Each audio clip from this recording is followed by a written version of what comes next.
दिल्ली की ठंडी सुबह थी। कॉलेज का नया सेशन शुरू हुआ था। कैंपस में हर तरफ नई नई चेहरे, नए नए सपने और एक नई उमंग थी। इसी भीड़ में आरव भी अपने बैग को कंधे पर टांगे हुए, थोड़ी घबराहट और थोड़ी उत्सुकता के साथ कॉलेज की ओर बढ़ रहा था। आरव का स्वभाव थोड़ा शांत था।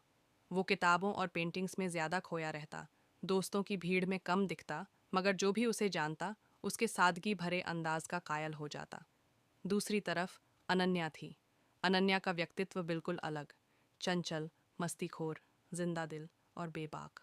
उसकी हंसी में एक अजीब सा जादू था, जैसे कोई घंटियों की आवाज़ कानों में गूंज रही हो।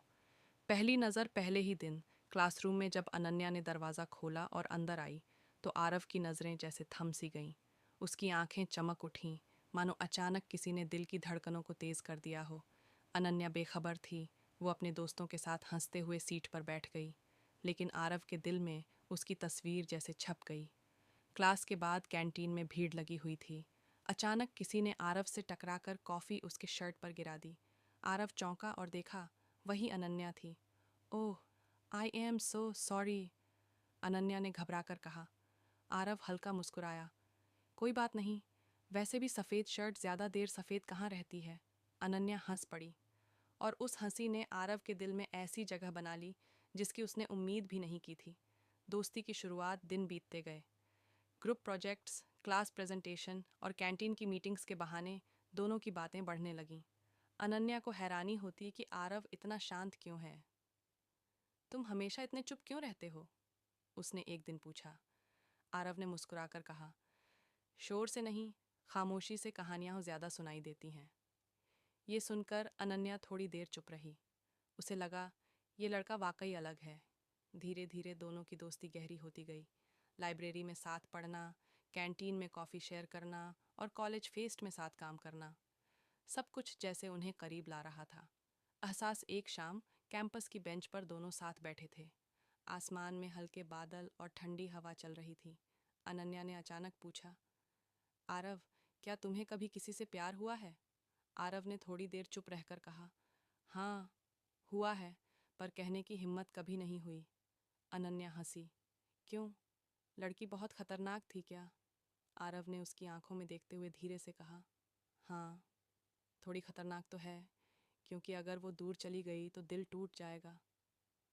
अनन्या उसकी बात समझ गई। उसकी हंसी अचानक थम गई और गाल हल्के लाल हो गए। उस पल दोनों के बीच खामोशी थी, लेकिन वही खामोशी सबसे ज़्यादा बोल रही थी। इम्तिहान का वक्त प्यार का इजहार होना बाकी था, लेकिन किस्मत ने एक मोड़ ले लिया। अनन्या के पापा का ट्रांसफ़र मुंबई हो गया। अगले ही महीने उसे कॉलेज छोड़ना था।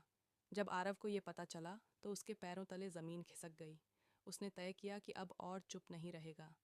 फेयरवेल की रात, कैंपस सजाया गया था। रोशनी, संगीत और दोस्तों का शोर था। अनन्या खूबसूरत ड्रेस में आई तो सबकी नज़रें उस पर टिक गईं। आरव भी उसे देखता रह गया। जब डांस शुरू हुआ, आरव ने हिम्मत जुटाकर उसका हाथ पकड़ लिया। दोनों धीमी धुन पर झूमने लगे। आरव ने धीरे से कहा, अनन्या, शायद ये हमारी आखिरी रात है साथ, और मैं अब और छुपा नहीं सकता। मुझे तुमसे प्यार है। अनन्या की आंखें भर आईं। उसने धीमे स्वर में कहा, आरव, मुझे भी तुमसे प्यार है, बस कहने की हिम्मत मैं भी नहीं जुटा पाई। उस रात चांदनी के नीचे दोनों ने अपने दिल की बात एक दूसरे से कह दी। दूरियां और इंतज़ार मुंबई जाने के बाद शुरुआत में फ़ोन कॉल्स और चैट्स होती रहीं, लेकिन धीरे धीरे पढ़ाई, घर की जिम्मेदारियां और शहर की दूरी ने रिश्ते को मुश्किल बना दिया।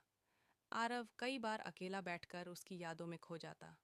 वही बेंच, वही कैंटीन, सब कुछ सूना लगने लगा।